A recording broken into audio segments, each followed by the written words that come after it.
Good morning and welcome to another Veterans Forum program. As in the past, we have another young guy here who's going to share some of the things that he did way back when, some of which will be rather amazing to most of us, I think. The program, as you know, is an attempt by the local community stations to, where possible, interview guys and gals who have had any service-related activities and wants to share that with us. Everyone is welcome, and we hope that if you do, after seeing this show or have seen some of the earlier ones, finally feel comfortable with it, please come and see us, because we would like to do all we can to make that memory permanent, all right? Today, Don is going to introduce himself, and then we'll take it off from there, if you will. Donald, we welcome you. Today is the 30th of May. Press the flush and go. If you will, identify yourself. Spell your last name, please. Don Victor, V-I-C-T-O-R. Okay. Now, what's your current address? Where do you live? I'm in Great Barrington, in the heart of the beautiful southern Berkshires here in Chamber of Western Commerce loves Massachusetts. that. Okay. All right. Now, what were your date of service and what was your branch of service? Well, I was in the United States Air Force from October 1952 until December 31st of 74. Yes. And during that time was a very happy and productive, rewarding time, and I recommend it to anybody. Okay. It's not for everyone. Some people are adaptable to and amenable to undertaking things that are given to them and to do them, and other people want to get out and find their own way and work in the Everybody has their own little drum that they're marching to. But I got out of high school in '51, and I went off to aeronautical engineering out in the Los Angeles area, and then finally was able to join the Air Force, and he marched us through the induction center and sent us up to Parks Air Force Base near San Francisco for 8 weeks of basic training. And that's where we learned that all of that bunk and malarkey that our parents tried to instill in us, like do the right thing and eat right, get plenty of sleep, and we knew was nonsense. Turns out they were right. Yep. And where we could maybe talk back to our parents and do all the craziness that we do in our youth, doesn't go in the service. And we got set straight, and we found that a lot of people that we might have heard prejudices or prejudicial comments about through our younger lives were actually really on top of things, and we might even be working for them, and they were telling us what to do. And we learned that everybody is really created equal, and we get by on our own merits. So we had a tough tactical instructor, and we got to work with and eat with and sleep with and march with people that we might not otherwise have been inclined to do that, but we got to learn how to get along with other people. Okay. Now, let's start back, if you will, a little bit. When did you really, if that's the best way to put it, develop a yearning to fly, be in the Air Force, play with airplanes? Well, I think every little boy wants to be a fireman or a railroad engineer or an airplane pilot or something like that. I wanted to be a garbage man for a while. And you eat well. Yeah, right. But I developed an interest in aviation and airplanes through high school, and I have to this day a fantastic collection of airplane photographs that I started way back then. But out of high school, I wanted to go into the Air Force, and my parents were alarmed about the Korean situation in progress, so Dad made me an offer I couldn't refuse. He says, if you will go to college for a year, I will pay your first year's tuition. So I did that. I went to Northrop Aeronautical Institute, which is sort of a antecedent or a precedent of the Northrop Grumman people this now. is in California. In California, right. And So then I went into the Air Force, and I wanted to fly. Okay. And there I learned that I'm colorblind. So after basic training, I got sent to radio operator training school, and which seemed like a good deal because I could talk to the airplanes. But then they skimmed off some of us from the class and marched us up for a flight physical, which I was pretty sure I would flunk based on my color vision. But as it turned out, I got through that okay. And off we went to airborne radio school and electronic countermeasures. And Where? this was at Keesler Air Force Base Oh, in down south. Mississippi. Yeah. It was wonderful. The cockroaches were that big, and the mosquitoes and whatnot. But I must say, Uncle Sam took good care of us because we had mosquito netting. In any event, after that, I went into B-29 aircrew training at Randolph Field, Texas. And my favorite memory there was I had never seen a chest pack parachute. We had always worn backpacks. Backpack. So it was like 3 or 4 in the morning, and we were taking off for a training mission, and I was in the big 6x truck carrying our personal flight gear to the back of the truck to unload to the airplane. With a big canvas bag. Yeah, big canvas bags, whatnot. So I picked up a couple of these chest packs, and I got to the back to hand them to a fellow crew member, and somebody said, "Victor, you've got the D-rings." Well, I didn't know, and the shock of it, I guess, just pulled. I do. And so I popped 2 parachutes right there in the truck. And so I was less than popular with the personal equipment shop for a while there. Did you have to go back and re-rig it yourself? No, but that would have been a good lesson. It would have been interesting. We did not pack our own parachutes, fortunately. So after the B-29 aircrew training, we all went over to the Far East. It was called FEAF, Far East Air Force at the time, to Yokota Air Base in B-29s. Now, does that have an Air Force number like the 5th, the 18th, the 9th? What I'm trying to do is get a history. It was the 98th Bomb Wing, and we were in the fighting for 345th Bombardment Squadron, right? And so that was very good. And I was at that time an electronic countermeasures operator. It was radio and electronic countermeasures. And then the 98th rotated back to the States, and we went to the 307th Bombardment Wing in Okinawa at Kadena Air Base, and the fighting 372nd Bombardment Squadron. So this is all great adventure and whatnot, and we're all happy to be here today to talk about it. And then we brought back from the Far East the last of the B-29s. We brought them into Davis-Monthan Air Force Base in Tucson, Arizona. And the thrill of, as an airplane lover, to look out that blister of the B-29 as we came into Davis-Monthan and seen miles and miles of B-29s and B-36s for scrap, after the conflict, was quite a thrill. And then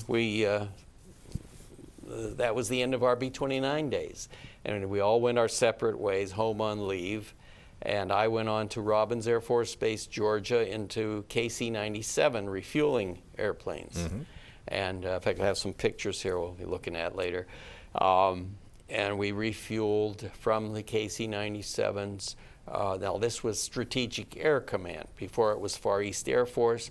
Now we're in SAC, or Strategic Air Command. And it was at Robins Air Force Base, Georgia. And we refueled B-47s and fighters and B-52s, any airplane that had the capability of being refueled, we did it. Did you fly the boom, or you were just there looking on something else? Well, I was kind of busy, but at that time, during refueling, we're not doing radio operator, anything that might cause sparks and stuff like that. So I had ample opportunity to be back there with the boom operator. And of course, you can assist somewhat. and as you and I were talking beforehand, every crew member in the Air Force has at least somewhat of a working knowledge of the job of the man next to him, or of virtually anybody else on the airplane, so that if somebody is incapacitated, you could Jump in if you jump had to. in Yeah. with some confidence. So we did that at Robins Air Force Base for 2 years, and then our whole outfit moved up to Pease Air Force Base at Portsmouth, New Hampshire, and we were up there for another 3 years, and even longer, but I left after another 3 years there. And I got sent over to back to Korea, and in a we call a spook outfit. You know? What do you mean by spook? Well, it's just you have a classified missions everywhere in the world. The government has. If you tell me, you'll have to kill me. Don't tell me. I won't do that. No, I Okay. won't do that. But so that was wonderful. And I must say, as far as the Koreans and the Japanese, and actually, every place I have been, the people have been really wonderful. You're dealing not with governments, you're dealing with the people, people, who are yeah. there. And when we go to a country, if we can just learn how to say please and thank you and hello, they will take you in and they'll say, you care enough about us to learn our language. So they'll go overboard Oh, yeah. teaching you the language. You get what you give. Not coming in like a conqueror or something like Yeah. that. And so there's no place in the service that I was that I wouldn't be glad to go back. So from New Hampshire there, I went to Korea and I did a year there. And then I got assigned to McClellan Air Force Base in California, which was Airborne Early Warning, AEW. They call it AWACS now. Was that tied in with the DEW line? Yeah, it was tied in with the DEW line and Northeast NORAD, the Northern Air Defense, and was very, very interesting. And we could detect aircraft and ships, and even worked on recovering satellites coming in. In other words, if a ship were lost out there or wasn't supposed to be there, or an airplane were coming in, we would be able to pick it up with our radars in in our aircraft. And then we had a series around the world. These aircraft are All intercommunicated. yeah, really. And then you have many missions that you go on that are, for example, we went out to the Pacific on nuclear tests, and when you're in the service, you get called upon for things not necessarily specifically what you were trained to do, but just variety really is the spice of life in the military. So I was there for 3 years at Sacramento, and then I went to the Azores, 57th Air Rescue and Recovery Service, ARRS, and a different type of airplane. We had, and I'll show you the C-54. Well, it's right on top here. Well, it was.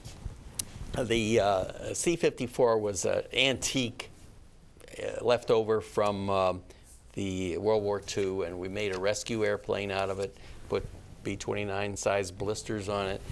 And the adventure that you got in a C-54 was incredible because the range, the fuel range, was so limited. If you went out on a rescue mission, you had insufficient fuel to get back to the Azores. So you they would come land, and get you then. You'd land in some exotic place like Seville, Spain, or Frankfurt, Germany, and then you got to spend it remain overnight, as they called it, RON. And then we got HC-130 aircraft, which had considerably greater range. We could go out on a 12 or 15-hour rescue mission and still be able to come back to the Azores. But it was a super powerful, high-performance airplane. And so the rescue outfit and the rescue mission is, in my mind, the greatest of all the missions in the service, in that you're not hurting anybody, and probably nobody's shooting at you. That's always helped. Yeah, That unless helps. you're in a combat zone, and then you're a sitting duck. Boom. But you're out there to save people's lives, and it's like being on an ambulance squad or fire department. You're constantly drilling, and they would scramble you. We call it scramble. 3 o'clock in the morning, get a phone rings, you pick it up, scramble. You know what to do. You go to the airplane, and the pilots are reporting to operations to get their briefing and weather information and whatnot. We go out to the airplane. We might even take off and go out to a target area or a scene where there's supposed to be a downed airplane or a ship in distress. And then they'll say, okay, this has been a drill. Return to base. And this goes on day after day after day, and you never know whether it's going to be the real thing until you get to the plane or whatever.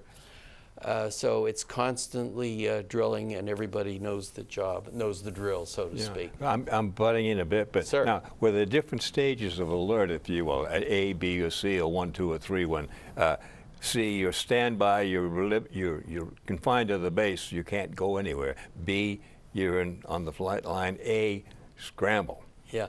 Well, this is... get some idea. That's right. It's sort of what you're saying is more like in SAC, Strategic Air Command, Okay. where you have, you're in quarters, perhaps in your own home on the base or near the base. And you get a scramble, you have to be there in 5 minutes in your plane. Then you have where you have to be in the operations area, so you have maybe only 3 minutes to get to your plane. And then they have where you have alert status in the airplane, because you might have to go within, the airplane has to take off in 5 minutes. Right, yeah, right. You might have, so, and then we also had, of course, airborne alert, where you're actually in the air already, so that if there is an emergency or something like that, you shoot out, and then the other airplanes can get up, catch up. But it was very exciting and important. And as far as that alert status and whatnot, I'd like to add, Bob, that the mission, as I have seen it since I was in Strategic Air Command, and I would love everybody to understand this when they want to increase our military spending or they want to increase our readiness and whatnot. The mission of the military, and this is the Navy, Air Force, the Army, in my eyes, in my opinion, is not to fight and win wars. It's to deter wars. It's to keep anybody from taking us on, because we have the power and, we hope, the right, the correct use of that power to dissuade any aggression against us. And when we get into a war situation, I consider it's a failure already. It's a failure that we had to go to war because our deterrent Wasn't strong enough. didn't work. Like, was it Roosevelt walks out to carry a big stick? There you go. Okay. Sure. It's simplifying it, I know, but a lot of years of training. I'd like to go back, if you will, from what we've talked about here. You've literally been around the world several times in all kinds of places. But to give the audience an idea, what was your training? And we were talking just before the show, when you were airborne or on the ground, all your different little boxes you had to look at. What does it mean, and how did you become trained in doing it? Well, okay, we were talking about electronic countermeasures, and you asked, what is that? Yeah, in layman's language. Yeah, ECM, electronic countermeasures, is where when you go into a target area, as you approach the target area, you'll start picking up audio traffic on the GCI, ground-controlled intercept frequencies of the target area of the enemy. And they're vocally directing their fighters to your aircraft, you know, to knock out the force. Yeah, that's a no-no. So now this is old. I'm talking 30, 40 years ago. Today it might work entirely differently. So what we would do as electronic countermeasures, we would pick up these frequencies in our headsets, feed them into an oscilloscope. Frequency would come in on the oscilloscope like a sine wave, and then we'd turn on our jamming transmitter and bring that into the oscilloscope, put it right on top of theirs to jam their communications. So their fighters could not understand or hear their ground control directives. And then we also had radar. That was radio frequency. We all had radar frequencies that the radar controllers would be directing their SAMs and when to launch and where to fire their SAMs, surface-to-air missiles. And we'd pick those up and on another transmitter, another oscilloscope, and put it over that sine wave and jam it. And that we would hope that SAM, if it got off, would just go errantly on its way somewhere else. Well, if you will, Hollywood, when you're in there spinning your dials and this thing is coming at you, are you able to track that coming so that you could then give your pilot No, we didn't avoidance, have or that. didn't have that? We didn't have that in that technology in those days. Just visual. Okay. Yeah, Missed. and in a B-29, a good thing about B-29 is we had a guy in the tail. He's looking that way. We had side blisters. We had a guy on top. Yeah. And we had 3 people up in the nose, everybody looking for anything like that. And but you can't get them all, you know. And so that's what that was about, the electronic countermeasures. And that's on all the different planes and places that you worked or No, this assigned was to. just B-29s on Okay. that. And then KC-97s, where I went to subsequent to that, has no armament at all. I mean, you're just the only thing sticking out of a 97 was the refueling boom.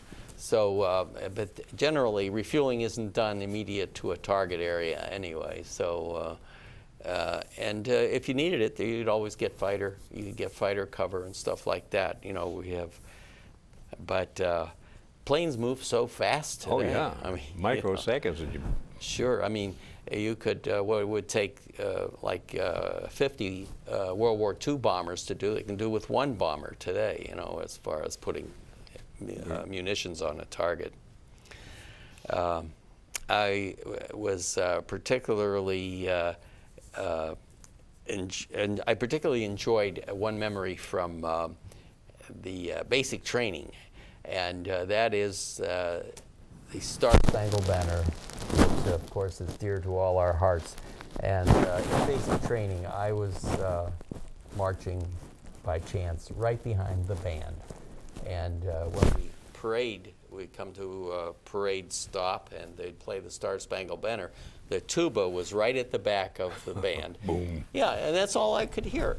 So to this day, I enjoy when the Star-Spangled Banner plays, I hum that part. And You go boom, boom. yeah, exactly. That's right. That's right.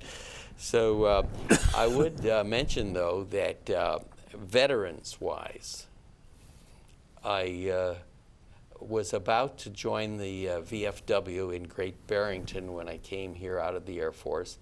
I never got around to it, but I would say that our Great Barrington veterans, James A. Medola posted 83, 84, has been such a blessing in the town over the years. They do so much for the community, you know, sponsor this and scholarships that, and they'll host, let their facility be used for wonderful things.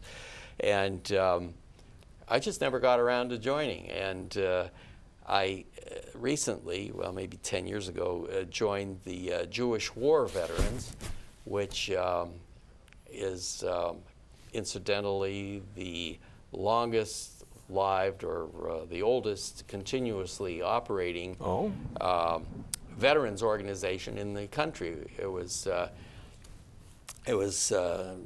put together by some veterans of the Civil War who said, you know, we'll maybe never see each other again, and we should have some way of staying in touch. A buddy club, right? And there were still some people left, probably from the Revolutionary War in those days. I don't know, but they said, it's a shame not to have a veterans. So they formed the Jewish War Veterans, and that's what this cap is, and this jacket. And we march right along proudly in parades these days. And I would like to say a tip of the hat to the Pittsfield community and virtually every other town in the Berkshires who has a parade on Veterans Day and Memorial Day and even the 4th of July. And when you're out there marching, or even if you're just standing along the road and you see the flag come by and you see these various veterans groups come by and the kids with their marching bands from the various schools, and you see people take off their hats and they put their hands over their heart or they salute, and little kids with maybe infants with a flag and they're waving, they have no idea what they're doing, but they're getting that instilled, and they'll grow to have an appreciation of patriotism. So I would encourage, please, anybody who has not been to a Berkshire County parade, take one in, and you'll come away feeling so good about the country and the mess that everything seems to be in, the chaos these days. You'll say, well, it's worthwhile because not just because of what the veterans have done, but what the country stands for. Amen. And what that flag stands for. So it's a feel-good thing. Please go to a parade. And also, if you're taking a commercial, if you would like to, you can always contribute. That's called money, because the parades don't come for free like everything else, but that's an aside. I'd like to go back a little bit, if you would. When we were talking about all the different places you've been and so forth, trying to come up with some sort of a chronology, you mentioned one incident about your, what's the best way to put it? We're alone. Okay, I got to change gears. When you were first applying for membership in the Air Force particular branch, there was one point you told me where you had taken a test or were being subjected to a test, and before you left the color vision, you had the F and how it got transformed. If well, yes, as I say, this is interesting. Thank you, sir. In school, in public school, we always got a yarn test, what they call it, different color yarns. And if you could tell the yellow, red, green, blue yarns, you were okay. And we went into the Air Force, and then they give you what's called an interocular test, and they give you the Ishihara. Ironically, perhaps a Japanese doctor back in the 20s or 30s, Dr. Ishihara devised a color vision test, which conclusively says you are colorblind or you are not. And it's a series of plates. Many of us might have turned these plates.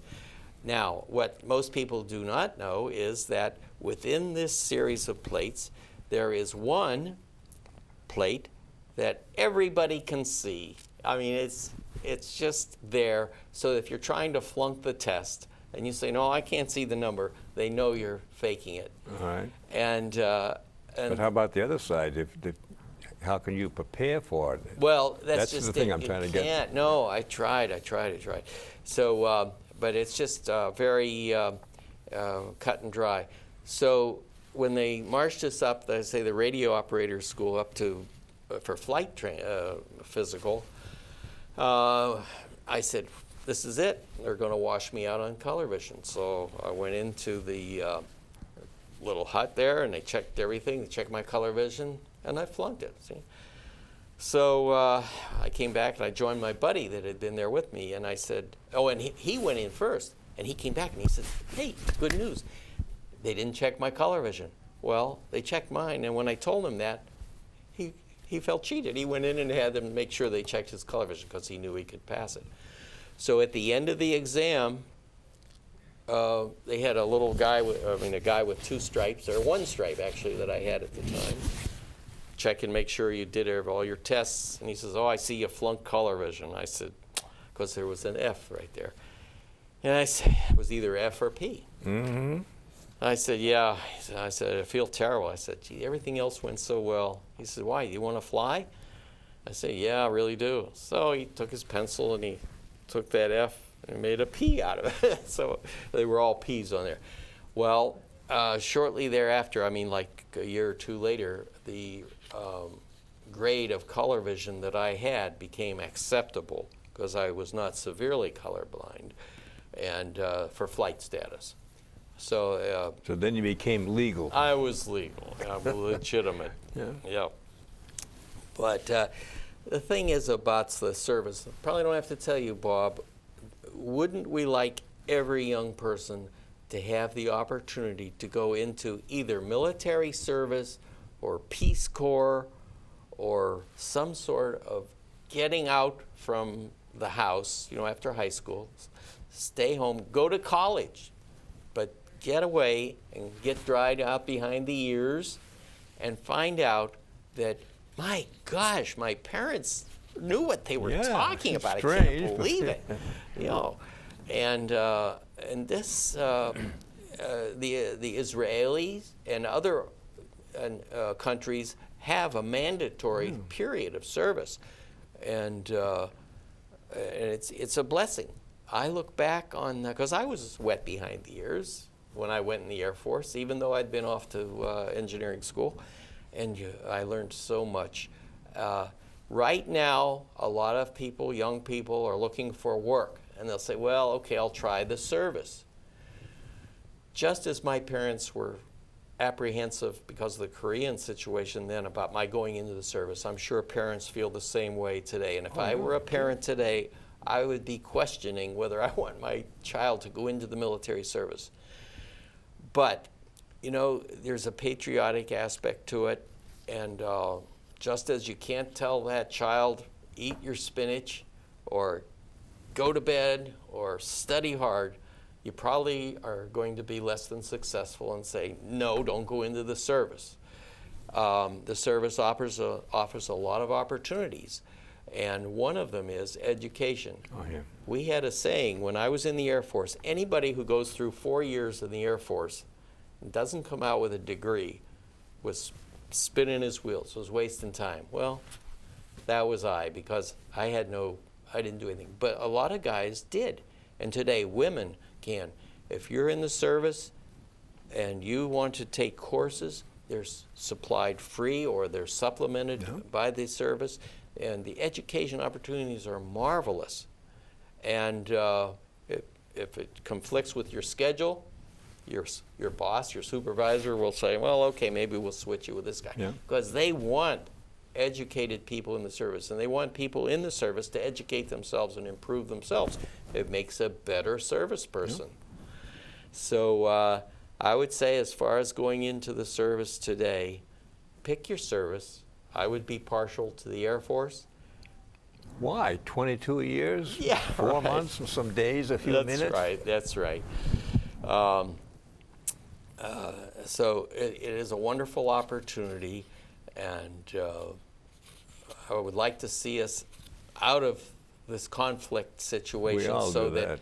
So that when we meet back here, Bob, 100 years from now, people will say, what's a veteran? We haven't had a war in 50 years. What's a veteran? I'll tell you, if you can let me be here 100 years from now, I may answer that question, but I don't think it's going to happen. When you reminded me of something, I don't know how or why, but when you were on your air-sea rescue, at one time, if I remember right, you were on a heading going somewhere and you got a bip. Oh, right, right. Share that with the people. This is not we to have put time? you guys. Oh yeah, we'll make the time. Okay.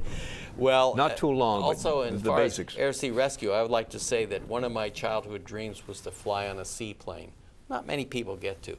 Well, when I got into air-sea rescue, we had amphibians, the HU-16 Albatross amphibian, and boy, to go taking off and landing on the water, it's just the greatest.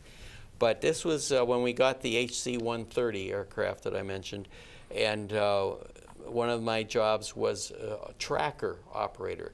The tracker could pick up signals. It was super sensitive and super high frequency. It could pick up satellites coming in, and we'd use it for that.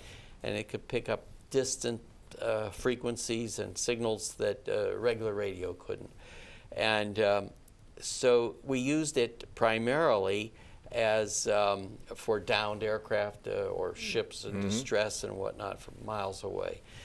And one day we were flying along, and we picked up a downed aircraft signal.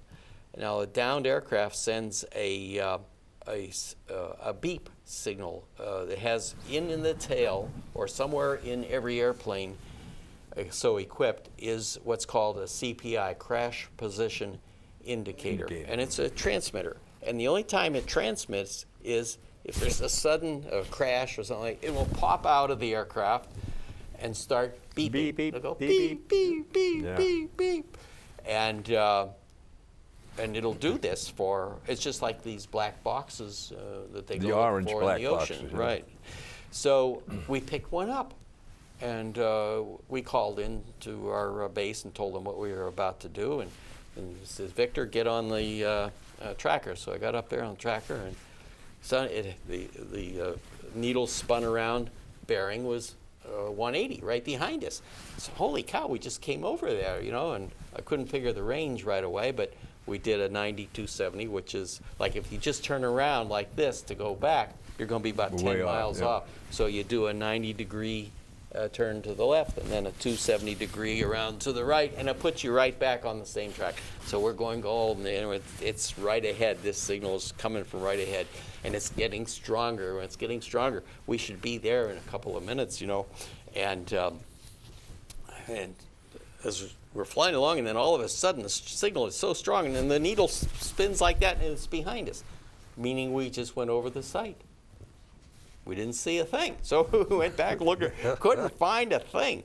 So meanwhile, the base was sending out a rescue party or something to check this crash site out. To the designated where you had them pointed. Yeah, and we went back and landed, and later we found out the party got out there a few hours later, and what they found was the crash position in the CPI from our own aircraft. For some reason, it had popped out, a rivet let go, and it was our own aircraft we were looking for back there. So it brought a laugh, but whoever tightened the rivets on that piece of equipment probably heard about it. Oh, yeah. Yeah, that was an adventure. Also with those C-130s, we had what was called whiskers on the front of it, and I don't think I have one. But these whiskers, in a rescue situation, let's say if there's a downed pilot, we would fly over and drop him a kit in which was a hydrogen generator and a balloon, or maybe it was helium, a helium generator and a balloon, and he would, on a harness, he would get into the harness like this and open the pack, push a button, whatever, and the balloon would immediately inflate. Okay. And it would pull up a bungee cord to about like 300, 400 feet in the air. And then our airplane would go out here and make a beeline for that cord. And these whiskers would come out from their swept back, and they'd come out like a V. And we'd fly right into this. Pick him up. And he'd go flying up. So we had a lot of training with that, using sandbags. We'd have a sandbag down there, and of course sometimes the sandbag would go boom, and we'd lose sandbags. But eventually, then we would actually have, and then we'd have dummies. We'd put a dummy in the harness too. No, that'd be any PFC. No, I mean a mannequin. So there are some really great, and you don't see these in newsreels or in generally today, but that was a great way to get somebody out of a bad situation. Yeah. I saw that once, of all things, in a Rambo movie where they had some Korean guy that was good. Yank him out, pop the balloon, up it went. They come by, hook him, winch him in, but you see this guy 300 or 400 yards after something going. Yeah. Did you ever get subjected to it so you know how it No, felt? I never did that. Oh. But you know, you might say, well, okay, so what do? You fly along with, how do you land the airplane? Well, what happens, just as you're saying, the guy is winched back to the back of the airplane, and then we pull him pull 'em into in, the plane. Like Yes. fishing. Yeah, but I did have wonderful experiences training with helicopters, getting up to and in and out of and rescue situations to harness the helicopters. The Air Force spares no expense in first training us to do everything, quote, by the book as much as possible. Because it's been proven. It's proven, yes. And also, if something does go wrong, how to get out of those situations. For example, we go to Arctic Survival School. We go to Tropical Survival School. We go to Water Survival School, so that no matter what happens, if when you get out, if you have to exit the airplane in the air for whatever reason, it's just automatic. You're supposed to know, because you might not have your wits about you. And you're on the way down, you just, through practice, you know how to do it. And the same thing in your job in the air. Things are not always going as prescribed. And if something does, if there's a deviation, then you know exactly what to do, just by rote almost. Yeah, for example, if someone else was hurt, you could be there to help him or she evacuate safely. Yes, that's right, that's right. And I must say, as you can see, I'm still here. I'm very grateful. I'm very grateful. The Air Force has been I've had a very good and successful 22 years in the service. Well, as I said before, your fruit salad says, but I'd like to take a couple of seconds here. Give us the story about your little wings. That to me is the little wings. Yeah, that's I good. know. Well, I don't mean to belittle it, but to me that's important. Okay. Is that good for the camera? Bob? Don will, Oh, you want it over there? Yeah, Don will get it. Okay, Don. There you go. And now, when we start flying in the service as an air crew member, do you want me to point it this way, or? Don There you can go. come There in. you go. There you Okay. There we go. Okay. When we Excuse start the flying interruption. in the service, we hope to get our wings. And then after we reach a certain level of proficiency, we get the basic wings. And then after a few more years and a few hundred or thousands of hours of flying, we get, having trouble, we get the star on top of it, which is called a senior air crew. And then after considerably more thousands of hours and time, years, we get the wreath around it, which is called the command or chief air crew. And the other disciplines, the pilot, navigator, bombardier, gunner, they all have the same sort of, you could say it's a rewards or an awards program. Okay. It means nothing in your paycheck. It's just that if somebody comes along and sees that you have They know the name of the game. yeah, you weren't a rookie, that's about it. And I'm very proud of that because Thank you. I'm very proud of that. But as I said to you earlier, that I think virtually everybody who flew in the service would say, I would fly without getting paid for it. It's something you really just good. can't do. Now, at the end, when you were off flying status, we talked earlier about being the public aviation officer. Right. Give us a little bit of that, then we have to go show some Right. pictures. Well, I got as a master sergeant. One day it had to happen. They came along and said, "We're not going to pay you just to fly around the heavens all day. We want you on the ground where you could be an instructor or supervisor or so have your pick. What would you like to train into?" And so eventually I got into, at that time it was called public information, public affairs now.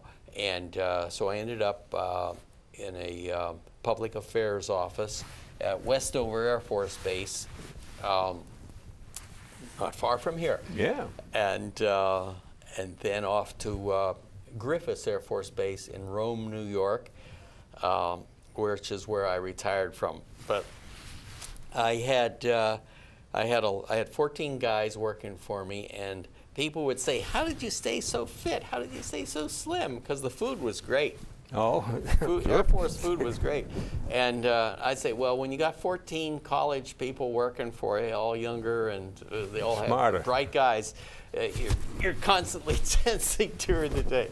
So that's why when I got out of the service, I knew I wanted to get into some kind of jogging or something to stay a little bit fit. But so that's how I ended up my career in public affairs, 22 years. And all you have to, after 20 years, you just give them 6 months notice, and they'll let you go out. Yeah, and you can get out. So that was good. Was there anything else? Or Yeah, what was your PIO duties? What did you do? Oh, what well, kind of information did you Right. dispense? Well, as soon as somebody comes to the base, your Air Force base, whether it's a Boy Scout troop or a lost soul or whatever, they want to come in and they want to see the airplanes or whatever, they have to go through the base information office, public affairs office, because we know anything that's going on that base under the wing commander, we know. I mean, the wing commander knows it all, but we get it. We know about it. And if there's an air show or if there's a tour wants to come through, we will handle it. So it's I feel we meet the public there. That's public affairs, and we have to look sharp and be sharp and treat people courteously. Okay, make them want to come back. Make them want to join the Air Force, maybe. Okay, Yeah. well, that Yes, happens. sir. Now, as we said earlier, we have a raft of photographs. Yes. I'd like to, if you will, I'd love to. I'll hand them to you. hand them to me. I'll hold it up. Okay. Bob will take a picture This of it. is the and- KC-97 refueling tanker that I was telling you about before. And this was at the Azores, the Lodges Air Base in the Azores. And anybody who's ever been there will remember this peak with the towers up on. And here we would come down there, and especially when we got B-52s, it would take 3 or 4 of these airplanes to fill up a B-52. But this is the way and this was my airplane. And I say, because this was my crew's airplane, I can tell you everybody who's down here, and I got up in the plane next to him and I got this picture. Okay. Okay. I'm going to just stack them down All here right. for now. Thule, Greenland. Which Which is was cool. with SAC, Strategic Air Command, and the parka you see here. This was a warm day, so I didn't have a hat on, but there's one thing we all learn up there is if you're going to grow a mustache, and in the Arctic we got to grow mustaches if we wished, do not turn your head if you have a parka on, because as you're breathing, your breath freezes and it will freeze your mustache to the parka fur, and if you turn your head, it hurts. So if you're going to turn, you got to be like an elephant, turn your whole upper body. Okay. So, Now here, as I was mentioning, it takes several tankers to fill a B-52. This was in 1956 out of Ben Guerir Air Base in North Africa, French Morocco. And this was perhaps the only opportunity for anybody to have this photograph. I don't know anybody that wasn't with us on our own mission there in one of these planes. Because every place else in the world, it was around the world, it was the first round-the-world non-stop flight by B-52s, and it was done by air refueling. And all of the other refuelings were done at night, or other parts of the world. And this particular one, they had because it was going to be in daylight, they had all the wire services, the news and movie tone, and all the, a little more. oh, excuse me. Services. Everybody wanted to have their pooled cameramen on these planes. So our plane flew, but the one with the news people on it didn't get off the ground. It pooped out. So we got this picture, and I'm very proud of that. And very few people have ever seen that. Okay. We did now. Yeah. Now here, Oops. there you go. This is the B-47. I've always felt it's probably one of the most beautiful airplanes, just sleek. And this was the medium bomber before the B-52. This is what was the mainstay of SAC. And this is the boom of our airplane. And he's going to come in here, and we're going to put this boom nozzle into his refueling port there. And I guess that's about it on that shot. And then I went to, as I say, airborne early warning. And I was telling you about the, Bob, how we could pick up ships at sea and whatnot. This was the height finder. We could tell the altitude of anything we were picking up because this had a rocker antenna in there that would just go up and down, and it could tell the altitude of anything that we picked up. And this radar could give us azimuth, could tell where the ship or whatever we were after was in degrees and bearing.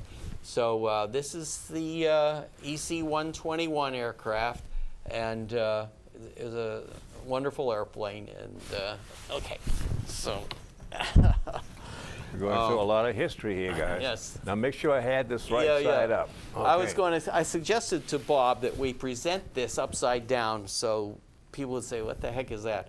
Well. In fact, I'm going to let it hang. No, keep it right side up. I'm just going to let it hang for a while because it'll be revealed here. But this was a night shot from the airplane through the window, and it was a picture of an event, and it's about 3 minutes, maybe 2 or 3 minutes after the event. And down here you can see the cloud there. So this was really up at altitude. Okay, now this next could perhaps give away what that was. Now, we were doing nuclear tests out in the Pacific, and just move your fingers down there, please. Oh. You're covering the star here. There you go. And I said, I was putting away my camera gear, and I said, before I do that, I would love to have a photograph of myself with this in the background. And this was a mushroom from a nuclear blast out there in the Pacific, and we had just returned maybe 20 minutes earlier from reconnoitering the area out there.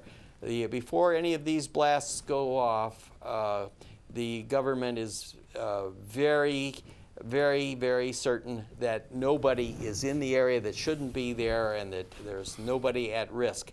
And so once the blast goes off, we're out of there. We come back in and land, and so this is the vapor and the mushroom cloud and so forth from that. Okay, thank you. I'm getting pretty good at holding, huh? Yes, I support great, the Air Bob. Force. You're great.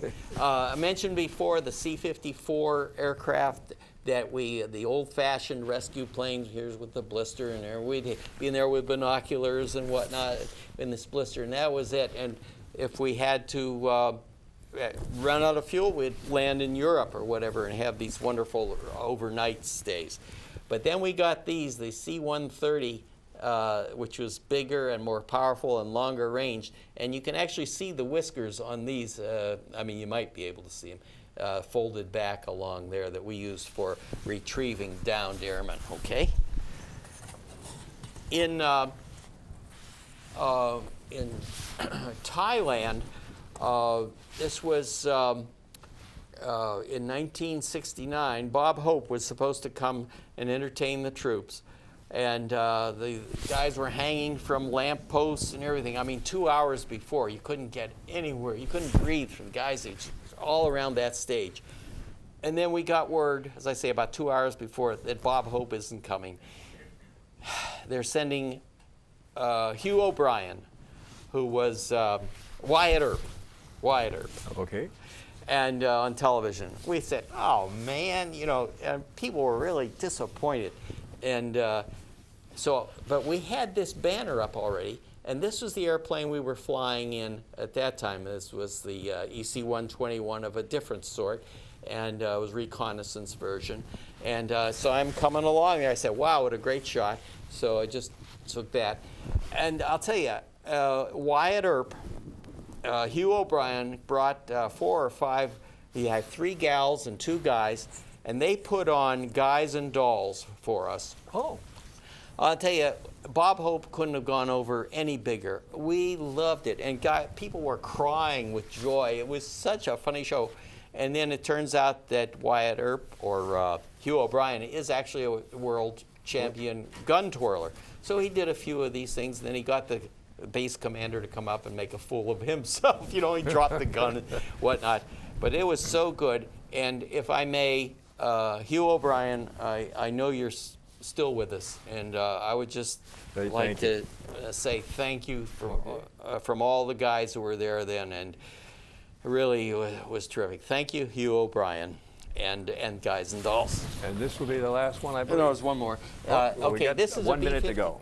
B-52 over Portsmouth, New Hampshire, when they renamed the base from Portsmouth Air Force Base to Pease Air Force Base in New Hampshire, and we flew and hooked up with a B-52 over the city at that time. Okay, and that was in 1956. This is the last one. And so since I got out of the Air Force, I'm still at it. And this was out at Westover Field. They have an air show every other year. I encourage anybody, please go out there and support that air show. It's beautiful, and it's free parking and whatnot. This year it's going to be at the Barnes Airport. And this is a C-5 in the air show, making a pass over the air show, and that's their control tower at Westover. So that's about it. That's it? Yeah. Right on the button, as they say in Swedish. Thank you, sir. Our pleasure. And Yes, thank sir. you for sharing this with me. I enjoyed it, and I think it's important what you're doing. So important to get the message down on paper or on video and whatnot. Okay. You heard it, folks. The sergeant, and you can't argue with a top kick. Please, if you do have a show or story that you'd like to share with us, give us a call. You know the face, you know the name, Bob Stevens, Pittsfield Community Television. We welcome any and all, particularly you gals. Come and see us. Thank you. Stay healthy, and see you next time. Goodbye.